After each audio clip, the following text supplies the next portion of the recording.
welcome back again. And I would also like to welcome back Dr. Maurice Elias. And Dr. Elias, we were chatting a little bit before in our last session about learning and emotional development. So can you explain to our viewers what social emotional learning is and why it's important? Sure. And, SEL, social emotional learning, also known as SEL. Well, I will tell you parenthetically, I did a lecture in Chile about SEL, but of course, SEL, when you translate it in Spanish, is not SEL. I keep saying SEL, and anyway, it's a little odd. So SEL is now something that many schools are being told they have to do. And so what is this that we're asking the schools to do? So SEL is kind of like the social emotional alphabet. And by that, I mean that these are our basic building blocks of how we get along with everybody else. SEL is our ability to recognize our feelings. Do we know how we're feeling? And we could have put a label on that. I mean, and do we have an accurate label for how we're feeling? For example, many times our kids think they're angry when they're really frustrated, or maybe they're disappointed, or maybe they're puzzled. And if you have the wrong label on your feelings, you then act in an inappropriate way, right? Because if I'm puzzled, but I'm acting angry, that's going to get me in trouble.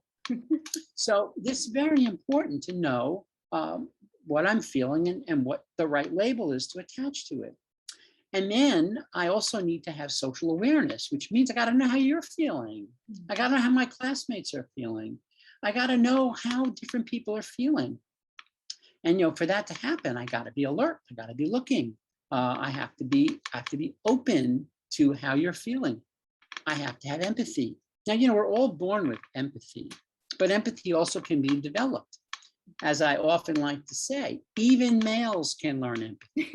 So that dads, husbands can't go, well, I'm a guy, I can't. No, even you can learn empathy. It may take a lot, but even you can learn empathy. No one's excused from being empathic. And being empathic means that we can know how someone else is feeling and then act in a compassionate way toward them. If you think about how can you have a classroom of kids where people don't have empathy, where people don't care if other people are distressed, if people don't care, if people are isolated, alone, don't have friends? I mean, we got to be open to that for everybody. Then we have to have emotion regulation skills. And emotion regulation doesn't mean compliance. It means that we can regulate our strong feelings so that we can do what we think is appropriate. And so sometimes, it's appropriate to listen, but sometimes it's appropriate to protest. Sometimes it's appropriate to sit still. Sometimes it's appropriate to be getting up and going around. As I say, anybody who's listening to a podcast has to be involved in emotion regulation, because if you're not, then you're not going to actually listen to the podcast. You have to choose to sit or be near this source of sound, and you can't be doing 50 other things. These are regulating your emotions to focus on what you have to do, a universal skill. Then we also have to know how to work in a group. How do I get along in a group? How do I relate? Again, how can you have a class that functions where people don't know how to relate? What does that mean? Taking turns, letting other people speak, actually listening when they speak so that you know what they've actually said, as opposed to waiting your turn to speak, being able to share credit, and also sometimes being able to lead. All of that's part of group skills. And then finally, we need kids to be good problem solvers. We need every kid to be a good problem. Why? Because the things that we're learning in school today, the kids have to apply 10, 15 years from now. Who knows what's going to be going on then? We don't know. But what we do know is that there always will be problems to solve. We solve a climate change problem now, another climate change problem comes along. We reduce this difficulty now, God forbid another pandemic may come along. And we have got to be able to deal with those things. And that's what problem solving skills are about. So when we talk about SEL, we are not talking about a program. We're not talking about something imposed. We're talking about something that is within us already that every kid needs to have developed. So the way I think of it is like this, that in the journey of life, we need something to propel us forward. And that's what SEL skills are. SEL skills move us forward. But then the question is, where are we going? And that's where we need a rudder. And our rudder is our character. Our rudder, our character determines where we are going to take these skills. We could take these skills to a bad place. We could take them to a good place.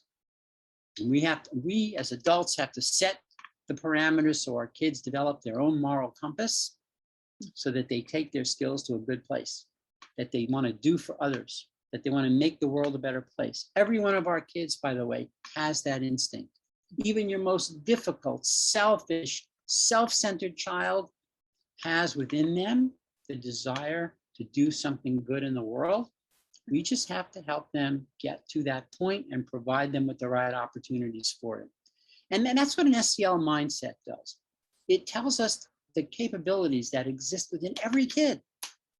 And then it challenges us to think about how are we going to help them meet this great potential that they have. And every kid has great potential. We just have to help figure out how they're going to get there. You know? So that's why we focus on not only social and emotional skills, but also character. Because it's not enough to just go forward. You have to be able to find a good and proper destination. Yeah. So in your lab, what is it that you do then? I'm curious. In our lab, we try to develop approaches that will actually let these skills come to fruition. So for example, we have books for parents like Emotionally Intelligent Parenting and The Joys and Oys of Parenting that basically say, well, what can you do in your house that's going to help your kids develop these competencies? And one of the primary examples for emotion regulation is routines. Having routines in your house is one of the greatest stress relievers imaginable. Kids love and thrive on routines. Will they object to the routines? Absolutely. Why do they do that? Because when they're born, they sign a contract to not make parents' lives easy. This is not their job. It is their job to challenge you. And parents, you have to be adults. What does that mean? That means that as adults, you have to set some boundaries. You got to put some guardrails on the road. Kids can't do whatever they want. They want to know those guardrails are there. So you set your limits, but you have flexibility, right? So of course, you know, the bedtime that you give your toddler is not going to be the bedtime that you give your older kid, but there will be a bedtime. And there will be a ritual around bedtime. There'll be things they can't do and things they can do. That's where you control their screen time when they're older. You don't have to worry about it when they're, well, you might have to worry about it when they're a toddler, but especially when they're older, you're limiting when can they use their screens before they go to sleep. And you have negotiations in routines. Like kids want to change the routines? Good, let's talk about it. Let's problem solve. How can we make those routines better? Tell me how you're feeling about the way the routine is now. You know, self-awareness. And so we build those skills. And so routines are really, really, really important. And then as we're talking to kids, we talked last time about tell, suggest, and ask. And so again, asking more open-ended questions to your kids. What would you like to have happen? What's your idea about how we should handle this? And then giving choices, right? Would you prefer to do this or that? All those kinds of things build our kids' emotional, cognitive, problem-solving competencies. So there's a lot we do at home. And then and our lab works on things like that. And then in schools, it's the same thing. How do we design programs, curricula, approaches that will just in the course of the natural day help advance our kids' SEL skills? Let me give you one example from middle school. We want our kids to engage in the skills to take social action in the world. We call it students taking action together. We want our kids not to be complainers, but to be problem solvers. We don't want them to be bystanders. We want them to be upstanders. So we have our kids study protest songs that people have written recently from various perspectives. And after they study these protest songs, they begin to then think about, well, what is it that you would like to see happen better? And then they get to write their own protest songs. But they don't do it by themselves, they do it in a group, which means that they have to agree. What's the message? What's the audience? And all that is tremendous exercising of their SEL muscles. And then after they do that, we have them look at some of the very wonderful old protest songs, like Peter, Paul, and Mary, like Pete Seeger, Joan Baez, people who, if they look at it now, they couldn't relate to it. But after they've looked at current protests, after they've done their own protest songs, they go back into the past and they think, wow, that's really cool. And so we help our kids develop their perspective taking skills. Now, all this is in the context of their ongoing curriculum. I mean, in their arts curriculum, they have to learn about music, songs, songwriting, composition. It's all right into the curriculum. It could even be in their language arts curriculum. The idea is that you take the existing curriculum opportunities and you use them as opportunities to help kids build their social emotional competencies. And we feel like our students taking action together work in particular is so important to developing the citizenship skills that we really need our kids to have when they get out there and become the adults that are going to run our democracy. That's awesome. What age group is that they would do the protest songs? We've done it with middle school kids. Could be done with high school kids. It probably could be done, down to 4th and 5th grade also. But middle school is really a perfect target for that because, middle schoolers, they're protesting all the time. So we take that protest energy and we turn it into something very, very concrete and useful. Purposeful, right? Yep, exactly right. So for the younger kids, obviously they're not going to do, well, they might do a protest eventually, but you would start, maybe they're going to protest bedtime or something, naps, who knows. But early on, what would you start with to kind of give the parents an idea of what that would look like? So maybe, I think honestly, I think problem solving meetings are a perfectly wonderful thing to have at home. Mm-hmm. To have on a regular basis. It could be linked to a religious ritual, on a Sunday or a Saturday or a Friday, whatever, or just on a regular basis. We're going to come together. We're going to talk about what's going on in the house, and everybody's going to have the opportunity to give their opinion. Now, even little kids, will they really understand? They may not, but a lot of times our young children don't understand our words, but they understand our tone. Mm-hmm. They understand when we're welcoming them. They understand when we are respecting them, even if they don't get the words. So kids, even when they're very young, who participate in these problem-solving family conversations, then as they get older, become more active participants. And so what are they doing? They're becoming part of the solution. And instead of protest, you're creating a time when people can speak about what they'd like to see change. I mean, remember, protest comes about because their opportunity for input is typically suppressed. That's why we have protest. But if in fact the opportunity for input is regularized, then you have less need for protest. Now, the way around that too is giving anybody in the family the power to call a family meeting. So we have our meetings once a week, but something's up and somebody is upset about something, they can call a family meeting and we will have a family meeting as soon as it's all feasible to get together, and we will address it. So, again, that's sort of routines, but we're basically respecting the fact that this has got to be a normal part of everybody's process now. How do we get to be better problem solvers? How do we work with other people? How do we reach compromises? This is something we all have to do, and that is a great mechanism for it in the house. And by the way, it's a great mechanism for it in school, where schools can have morning meetings, or something new that our lab has developed, morning classroom conversations. And in those venues, we have an opportunity for kids to naturally express concerns. That's awesome. I just see all these connections and empowering skills for kids, you know. I have a son who just went off to college. And so I'm looking back when he was little and thinking forward and thinking, oh, but beside the mistakes I made, you know, I see where he could have practiced this for a long time and been very, very confident with making decisions in the future. Right, right. You know, so, and a lot of, look, it's not all about what parents do. It's also about what parents expose their kids to. Yeah. So the groups that we put them in, the coaches, the teachers, the tutors, whatever, how they go about their business is very influential.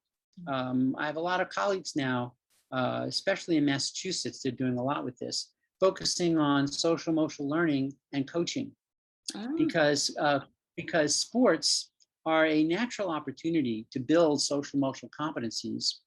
But that's only if the coach doesn't see sports as a rigid hierarchical opportunity to win. Mm-hmm. And so parents have to be very alert to that. They have to think about, well, why am I putting my kid on this team? What do I want my kid to get out of it? And if they're not getting what they want out of it, which should be some social and emotional stuff, then it's time to look for a new team, time to find a different coach. It is not bad parenting to bail out of a bad situation. Yeah.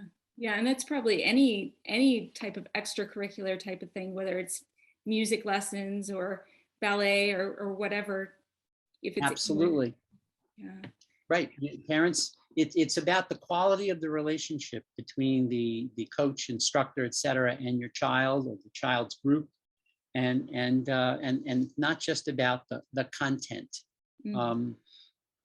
When it gets to be about the content, you know, when the teacher is pushing the piano student so they can do ever more challenging recitals, you have to ask yourself if this is for the child or is it for the teacher who perhaps never had those recitals and wants to associate himself or herself with those recitals. So parents have to be willing to delve in a little bit. You know, a teacher that doesn't want to expose their parents to the methods. You know, no, I don't want any parent involvement. I don't want to talk about how I do it. And nope, doesn't work for me. Shouldn't work for you. So really that brings a whole nother point up too of parent involvement at school. You're really encouraging active involvement even in this case, right? Yes. I mean, you know, I think that what I'd like to have happen is that parents, when they get involved, will be reassured that the educators are focused on the social emotional needs of their child and not just raising their test scores. Mm-hmm. But when that happens, parents have to go in and say, you know what? This is not what we want for our kids. You know, we're thinking ahead. We're thinking about the future. We want our kids to be well-rounded people. You know, when I ask, I do this activity with parents sometimes. I'll talk to a group of parents, like, how many of you want your kid to be knowledgeable? They raise their hand. How many of you want them to be responsible? How many of you want them to be caring? How many of you want to be nonviolent? Drug-free? They all raised their hand. I said, well, you know, the curriculum is very limited. We can't do all those things. Right. Which one do you want to give up? Knowledgeable, responsible, caring, nonviolent, or drug-free? That's a very hard choice, but most parents will give up knowledgeable. Yeah. Right? Yeah. And I tell them, I said, look, the most important thing is caring, because if your kids are incredibly knowledgeable, make a fortune of money, but then don't care about you in your retirement, what's the point? You need them to care and give you that money that they've earned. So caring has got to be right in the center. Otherwise, what else? What else? What's the no? But that's the thing. We can't. When push comes to shove, we want to have kids who are all those things, not just knowledgeable. But if all we focus on is knowledgeable, we're not going to get those other things. Right. So school has to have balance. No, that's awesome. That is, you've said so many really important key things to just where probably most parents' hearts really are. And that knowledge is important, but I love the fact that you're asking parents to think about how involved those kids will be in the future with other people. That's awesome. Yep. Yep. And that's what, as you say, that's where parents' hearts really are. It's a both and we can have both, but we can't have both if we exclude a whole section. And so the conversation about SEL in schools and SEL and character in schools is not about bringing something in that's not already there. It's about elevating something that we already value. And in point of fact, if your kid's unbelievably smart, but has no social skills, they're not going to be that successful. Sorry, it's not going to work out for them the way you might think. So no matter what, we need to have that balance in our kids. Yeah, those are fantastic points. Well, I know that we went beyond our 15 minutes. I think we should probably do 2 more segments. I really appreciate your time and just all of your knowledge. I keep just thinking, you've got me thinking. So thank you for all that. No, it's a pleasure. I appreciate the opportunity. Oh, well, we will definitely talk to you hopefully soon. And until then, thank you. Yep. Take care. Bye-bye.